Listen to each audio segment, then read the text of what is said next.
Welcome to the AZ Political Podcast. I'm Jim Sharpe. Headline number one this week, Arizona Republican U.S. Senate candidate Kari Lake seemed to change her mind once again on Arizona's 1864 law that bans virtually all abortions, telling an Idaho news outlet that it was unfortunate that, quote, the people running our state have said we're not going to enforce it. 2 weeks prior, she said she agreed with Donald Trump that the law goes too far, and 2 years ago, when she was running for governor, she called the law a great law. Headline number two, Arizona House Democrats, with the help of 3 Republicans, managed to pass a bill this week that would repeal that 1864 law. If it passes the state Senate next week and Governor Hobbs signs it, a 2022 statute banning abortions after 15 weeks in our state would end up being the state's prevailing law. And then headline number 3. All of those other headlines are being overshadowed by a state grand jury indicting 18 people accused of taking part in a Republican fake elector scheme in Arizona. 11 of the defendants are Arizona Republican electors who've allegedly submitted false electoral college certificates declaring Trump won Arizona in 2020, even though the official results showed that Joe Biden did. Joining me, and this is a last-minute addition, thank you very much, is Speaker of the State House, Ben Toma. Pleasure to be here. Yeah, no, thank you. Speaker Toma also served on the Peoria City Council. He has a very interesting backstory, which I want to get into in a little while. And you're running for Congress right now. Correct. In Debbie Lesko's district that she's going to be retiring from, District 8. And that is kind of the wild, wild west of districts right now, right? In the Republican primary. We'll talk all about that. But let's start with the, if you don't mind, let's start with that elector, the fake elector indictments. Are you surprised it got to this point where people are being criminally charged and could actually face years in prison? Well, to be perfectly honest, sadly, I'm not surprised because this has been percolating for some time. I think we've all known about it. In addition to that, we've seen what has happened with some of these types of similar situations in other states. What I think is highly suspect, and every one of your viewers and listeners should consider, is the timing of this. You know, this is almost 4 years after this has happened. It smells like a political stunt, to be blunt, at this point. And I'm not a legal expert. I don't know. I'm not an attorney. I don't come from that world. I don't know the merits of the case. But if this was truly that important and truly that critical, then you would think that this would have happened earlier and not sort of timed perfectly to coincide with what's now the beginning of really the election of 2024. So plus on top of that, my experience with this particular attorney general has been that they've refused to enforce laws they don't agree with. That has happened multiple times now. The most obvious for me was the males playing in girls' sports. I mean, really, how do you defend that as one example? But there's so many others that I could name off just off the top of my head. And so when you have an AG that has politicized the office, politicized the role as much as she has, and then you have a timing of something like this, right now, I would take it with a grain of salt. A lot of people say that it took this long to get here because Mark Brnovich, the former attorney general, refused to look at this. And, admittedly, he was in kind of a weird spot as he was running for the U.S. Senate. He didn't want to tick off people who were Trump loyal and believed that the election actually was stolen from him. And he also didn't want to, blow off the moderates that would vote for him. He was in kind of a precarious position, and that's why it wasn't prosecuted until now. I understand. I mean, when you're trying to justify your position, I'm assuming you can point to one thing or the other. Mm-hmm. What I do know, though, is, again, other states have managed to settle this issue much sooner than we have, and especially the other swing states where this really mattered. And so I respectfully would just point out that this might be politically motivated. Yeah. I usually find that there's a little bit of something in all of it, right? Like there might be something to the charges and there might be something to the politics as well. Like it's sure. possible that both exist. That is absolutely true. Okay. Correct. As we speak with Speaker Ben Toma of the Arizona State House, just passed in the House. I mentioned it already. That repeal of the 1864 law. It's likely going to, it's definitely going to get a hearing in the Senate on the floor. Do you think it's going to pass? Well, given what happened last week in the Senate, Yeah. which was very similar procedurally to what happened in the House yesterday, then I would say if I had to guess, I would say that it will pass in the Senate. Obviously, I can't speak for the Senate or what will happen for sure, but I think the actions speak for themselves. So I do believe it'll pass. I do believe then what we will be left with is the 15-week ban, and my true hope is that we now, as Republicans and as pro-life voters in general and supporters, can now get behind, get united, and ensure that we defeat the initiative that will be on the ballot, unfortunately, which is the so-called 24-week. But in reality, given the broad nature of it, the way it's written, the fact that there are so many broad exceptions, it would really in effect allow abortions all the way to full term. And some of that is just, quite frankly, unconscionable. I mean, partial birth abortions are god-awful things that should not exist and do not belong in any sort of civilized society. Yeah, I think most reasonable Democrats would agree with that. Like, they may want abortion access, but they don't want that type of thing you're talking about. I actually agree. I believe that that's the case. And so part of the problem has been that if voters, at least hypothetically, if the voters would have been faced with no abortion at all access, or what seems reasonable on its face, which is a 24-week, then they would likely have voted for that. But now the narrative will be, well, now you have access to 15 weeks. Why do you need to go past that? Why do you need to go further? And again, it's not necessarily that it's the unknown and the fact that the language of this initiative is so broad that it allows abortions well beyond 24 weeks. And all you need is your health professional. Well, how do you define health professional? Is it your dentist? Is it your chiropractor? Is it your MD? Is it your Planned Parenthood employee? In which case, we know exactly where that's going to go. So it definitely does go too far. I agree, and I do think it's important for voters to pay attention.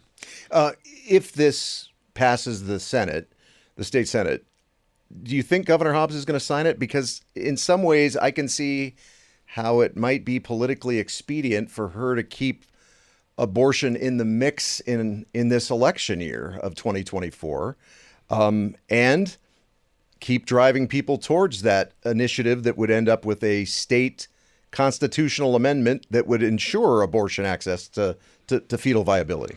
Sure, it's a good question. The Machiavellian side of me would like to think that that's how they're thinking about this, but I have to just take it on its face value, which is that they have asked for this. Mm-hmm. The governor has asked for this publicly.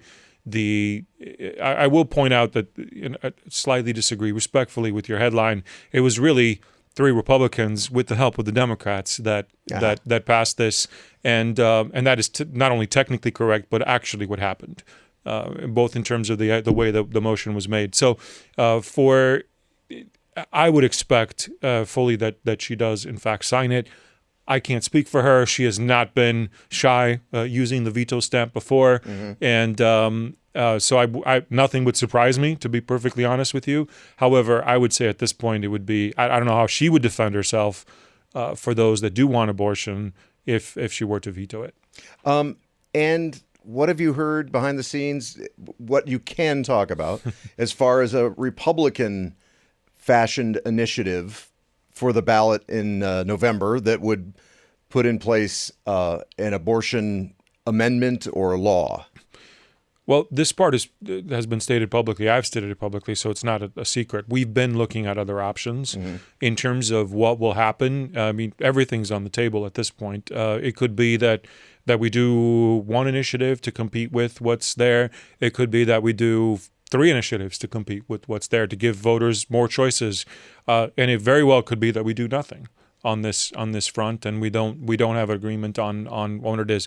We're gonna take the time. We're going to vet it.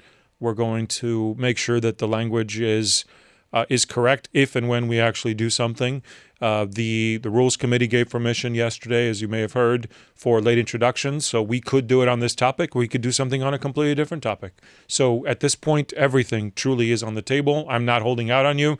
I can tell you that we have not agreed, and that's the honest truth. So are you talking about a referendum or an initiative, which the difference being the legislature ends up putting it in front of the voters or as opposed to the citizens? I'm talking about referendum. Okay. Sorry, Okay. Just to be That's clear, okay. right? That the legislative would put in front of the voters. Right? And I've heard though too that Republicans are possibly talking about throwing together an initiative as well. Is that anything you've heard? I mean, I think at this point, given the fact that I believe signatures would be due July 5th, Yeah. I just don't see how that Yeah. comes together. I Okay. mean, to get 300 and something thousand signatures, I just don't see how that happens. Yeah. Hey, I've gotten bad info before, so right, it happens. Now let's take a minute to talk about you. Somebody kind of told me a little bit of your backstory recently. I've been aware of you for quite a while, but I didn't know that you're an immigrant that didn't even speak English when you came here at the age of 9. Where'd you come from? How's the American dream rolled out for you? And tell me about when you made the decision to get into public service. Sure. Well, there's a lot there. I guess starting at the beginning, I was born in 1978 in the city of Cluj, which is in Romania, the capital of Transylvania. I'm sure you've heard of that. It was communist country at the time. Unfortunately, it was behind the Iron Curtain, and under the influence of the Soviets. We had our own dictator, which was highly unfortunate. When I was 7, I remember the secret police started to come to interrogate my parents about things they didn't like. And my parents were Christians. We were Christian family. That was not okay. Yeah. And it wasn't just that. It was also that my dad was capable at his job, and that's the problem. Once you're capable, you're a threat to others, and so that's how he got on their list. Which, by the way, is sort of they invented at some level, maybe not invented, but definitely perfected the government weaponizing its institutions to go after dissidents, which is sort of where we're going now. And given our first topic of discussion, but leaving that aside for just a moment, I remember them coming because I was 7, like I said, and I remember coming multiple times. And Mom and Dad decided to finally take the risk and flee the country because back then, when these things happened multiple times, chances were very high that you would just disappear or that you would be thrown in prison. No one would ever see you again. Yeah. And so Mom and Dad couldn't take us with them, but they decided to flee the country. This was at the beginning of '86, and they left. We didn't know what happened with them for a while. They ended up in a refugee camp outside of Istanbul in Turkey. Waited there about 8 months, then waited another 3 months. They got moved to a camp outside of Rome, Italy, and then finally came to the U.S., at which point my parents were told it would be at least 3 years before there was any chance of us being reunited, and the U.S. government would work on this. Nobody knows why or how, but to this day. But the communists showed up at my grandma's house where we were, the kids. I was the oldest. I had just turned 9. I had a little sister that was 7, brother that was 4, brother that was 3. And they gave us 4 passports and told us you had 5 days to get out of the country. Wow. So Grandma put us on a plane from Bucharest to JFK, and U.S. government did not believe my mom that this was happening. They thought she was delusional. It was not possible. Yeah. And the only person that did wait for us was a TWA employee in JFK because my parents lived in Portland, Oregon at the time. And they waited for us, and I didn't speak English. I was the oldest. My grandma, I remember her telling me, just give this folder, which had all our paperwork and passports and whatnot in it, to whoever looks official. And the guy was in his TWA uniform. How am I supposed to know that's not a government employee, right? That looks very official. It looked official, and he took it from me. And I still remember the first word he said to me. It's the funny things that you remember. My brothers apparently had played around with the folder on the flight, and it dropped a piece of candy in between. And he pulled it out, and he smelled it, and then he said candy. And I don't know. It's like it's imprinted on my brain, that word, and I've known what it meant ever since. Anyway, he put us on a plane to Portland, and that's how we got to the U.S. Wow. And so fast forward, when did you end up in Arizona? Ended up in Arizona in '96. After 9 years of Portland, my parents had enough, mostly of the weather. But and they moved to the place that had lots of sunshine, and it was beautiful. And so they moved here in '96, and we've been in Glendale or Peoria ever since. Got married in '98 at fairly young. I was 20 years old, and my wife and I are only 5 months apart, so we're both young. But God has blessed us. We've got 5 girls and 6 now. About 4 years ago, we had a girl that was in foster care, aged out, and she was friends with the family, with the girls, and so she moved in. So we treat her like one of our own because we were short on girls, so why not 6? Right. So I'm a girl dad, by the way. Are you? Yeah, awesome. yeah, so you can relate. Yeah, they just keep coming. Yeah, they just keep showing up. And then in 2014, someone came to convince my brother, who was actually interested in politics, not me. I've always voted, don't get me wrong, and I've always voted conservative because anybody that came from a communist country, socialist country, by the way, the title was the Socialist Republic of Romania, just so we're clear, in terms of what they believed. And, you vote conservative. It's just the thing. But they tried to get my brother to run. He couldn't for whatever reason, and they got me to run. And that's when I ended up on the city council for a bit. Ended up in the state house since 2017 and have been part of some amazing opportunities in legislature, even though we've had only 1 vote majorities really for almost my entire time there.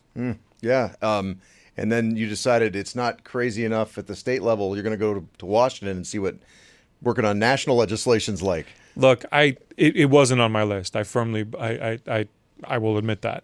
However, I still remember the date. It was October 17th. The reason I remember it is because my wife and I were traveling to Europe to celebrate our 25th wedding anniversary. And the phone rang right after we got there, and it was Representative Debbie Lesko, and she called and said, "Hey, just so you know, I'm about to announce that I'm not going to run again, and I really want you to think about running to replace me." Wow. And I thanked her for the call. I had a conversation with my wife about it. We have term limits in the house here, and I'm termed out anyway. And so we had just spent that entire trip, my wife and I, getting there, talking about all these different options and thinking, do I run for something else? Do I take a break?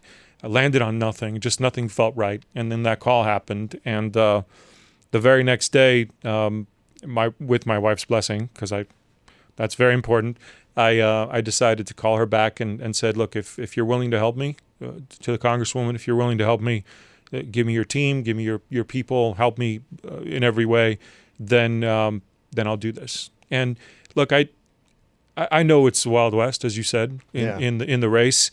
I also know that though that the flat tax was thought to be impossible before I found a way to get it done. Universal school choice was thought to be impossible before I found a way to get it done in 2022. And because of that, in 2023, 20 plus states have now done what we did first. And so there are ways to do things, even with 1 vote majorities. Yeah, I get it. DC is dysfunctional. They've got very tight majorities.